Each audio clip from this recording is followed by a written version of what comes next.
के गैर जिम्मेदाराना इकदाम, पाकिस्तान के बड़ों की बड़ी बैठक।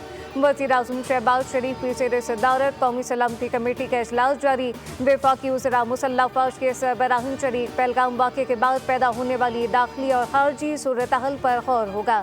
आलमी बिरादरी में मोदी हुकूमत के भोंडे प्रोपेगेंडे को बेनकाब किया जाएगा।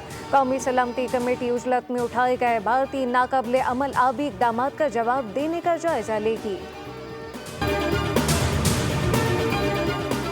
पाकिस्तान भारत के किसी भी हमले का भरपूर जवाब देने की पोजीशन में है। फिजाई हुदूद की खिलाफ वर्जी पर अभिनंदन की शक्ल में दिया गया जवाब भारत को याद होगा।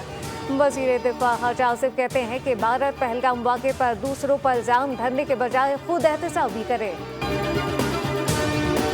सिंध माहदे की मअतली खुली। जहरियत और खत्ते में अमन के लिए संगीन खतरा है। माहदे को मुअत्तल करने का इक़दाम इंतहाई इश्तियाल अंगेज और गैर जिम्मेदाराना है।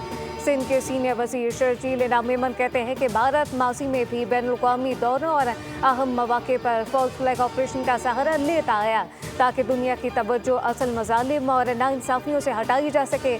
आलमी ताकतें अक़वाम मुत्तहिदा इंसानी हुकूक़ की तंज़ीमें संगीन खिलाफ वर्जियों का नोटिस लें। पाकिस्तान हर किस्म की दहशतगर्दी की मज़म्मत करता है। शवाहिद के बगैर पाकिस्तान पर इल्ज़ाम तराशी भारत का वतीरा है। रहनुमानुल लीग साद रफ़ीक कहते हैं कि सानिया जाफर एक्सप्रेस पर भारत की जानिब से एक लफ्ज़ भी नहीं कहा गया। भारतीय हुकूमत के पाकिस्तान मुखालिफ इक़दाम गैर दानिशमंदी के अक्कास है। मकबूजा कश्मीर के अवाम को हक़ के खुद इरादियत देने का वादा पूरा करना होगा। सिंध मुआहदा सबोताज करके भारत दोबारा ऊंचे हथकंडों पर उतर आया। चिन्नौट में मीडिया से गुफ्तगू में गवर्नर खैबर पख्तूनख्वा फैसल करीम कुंडी ने कहा कि भारत नाजायज़ फ़ायदा उठाने की कोशिश में मसरूफ़ है। मामले पर पूरी कौम यकजा है, मुंह तोड़ जवाब मिलेगा।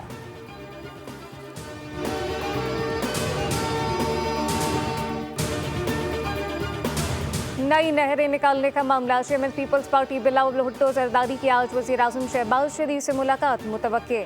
वज़ीर आला सिंध मुराद अली शाह भी साथ होंगे। मुलाकात आज शाम वज़ीर-ए-आज़म हाउस में होने का इम्कान है, जबकि नहरों के मामले पर सिंध हुकूमत अपना मौक़िफ़ वज़ीर-ए-आज़म के सामने रखेगी।